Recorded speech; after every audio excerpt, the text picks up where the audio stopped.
Hello, everyone. Welcome to Social Justice. Let's dive in. You could hear the old wooden floor creak under every step inside the courtroom.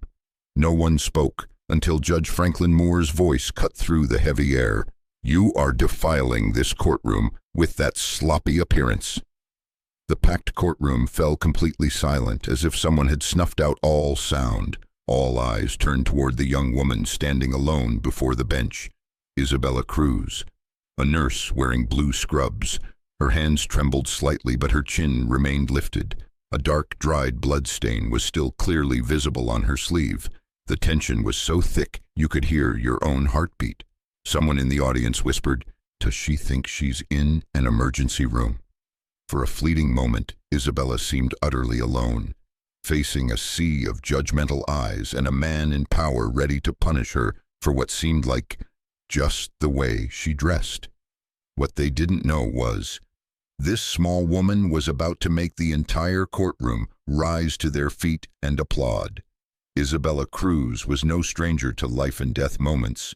She had been an emergency trauma nurse for over 10 years, where a single delayed decision could cost a life. Just last night, she had pulled an all-nighter in the ICU, gripping the tiny hand of Jasmine Lee, a 7-year-old girl struck by a speeding SUV while crossing at a pedestrian crosswalk. The driver, a wealthy businessman, had hired an expensive legal team to twist the facts, to make it seem like the child was at fault. But Isabella knew the truth: the red light, the car that never stopped, and Jasmine, who had done everything right, just as her mother had taught her. When the court clerk called her name this morning, Isabella barely had time to wipe off the dried blood on her hands, throw on her scrubs, and rush straight to court.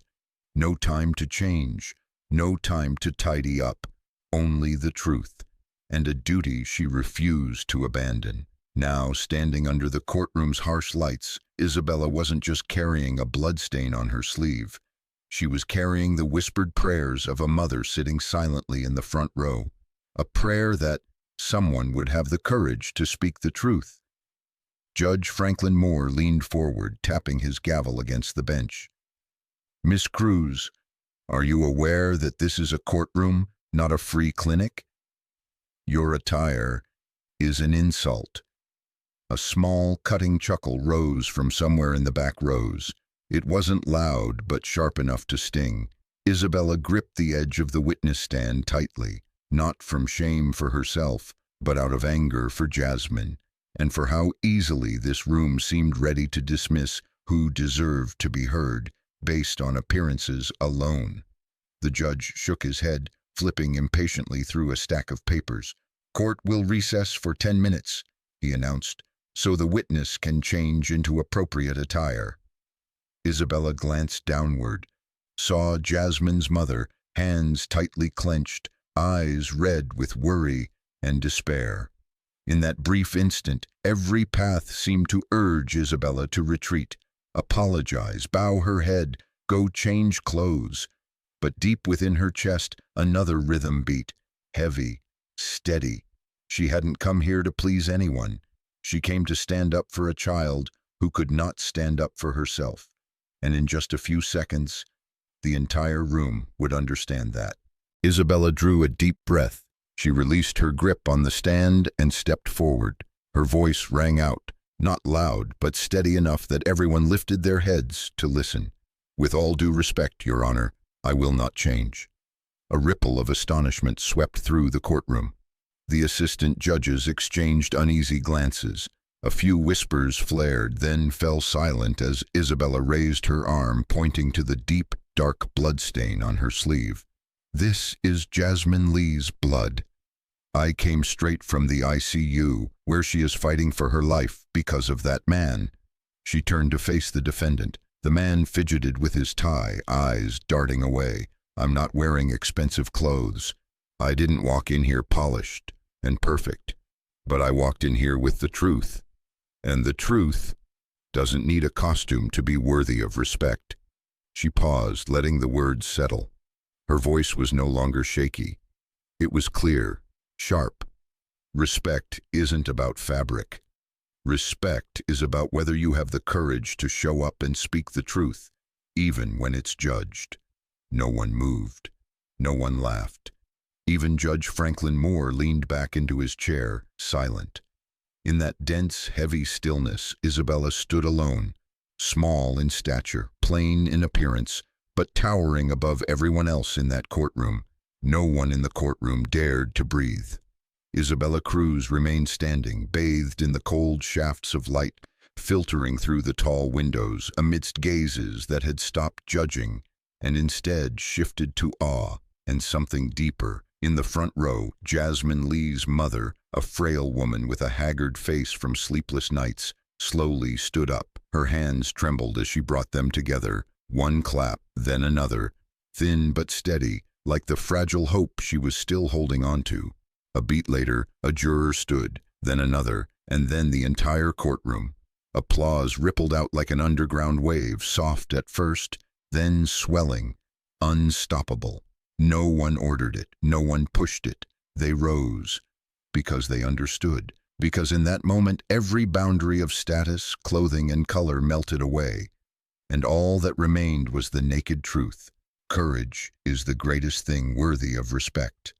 On the judge's bench, Judge Franklin Moore sat frozen, the heavy gavel still in his hand, but he didn't bring it down. Instead, he simply sighed, his aged eyes glimmering with a clear, unabashed respect. Slowly, he nodded. "Proceed, Miss Cruz." And in that instant, Isabella knew she was no longer standing alone. Isabella stepped toward the witness stand, her steps steady now, as if every round of applause had stitched shut the cracks inside her. The courtroom light fell on her scrubs, no longer seen as sloppy, but as the uniform of someone carrying life itself and truth into a place that had grown cold. She testified, without faltering, without hesitation. She spoke about the glaring red traffic light, about how the SUV tore through the crosswalk without slowing down, about the tiny pink shoes belonging to Jasmine Lee, flung so far from impact that Isabella had to grit her teeth to keep from sobbing as she ran to help. Each word, each detail, etched into the courtroom like fire. Across the room, the defendant, the once proud man surrounded by his expensive lawyers, began to unravel. The smirk was gone. His eyes darted nervously toward the jury, the same jury now scribbling notes, without a trace of doubt. When Isabella left the stand, the room fell silent again. But it wasn't the heavy, oppressive silence from before. It was the kind of silence that comes after witnessing something truly noble. One of the courthouse security guards, the same one who had almost refused to let her in earlier, gave her a slight, respectful nod and raised a hand in a short, sharp salute. Because sometimes respect isn't stitched into the clothes you wear. It's carried in the courage of your steps, in the truth of your words, and in the way you stand up for what's right, even when the whole world tells you not to. When Isabella Cruz left the courtroom that day, she didn't walk away with a grand victory, no banners, no cheers erupting on the courthouse steps. She simply walked away wearing her simple blue scrubs, still stained with Jasmine's dried blood, and her dignity fully intact. On the worn stone steps outside the courthouse, a few strangers approached her. They didn't say much, just a nod, a handshake, a look of deep gratitude.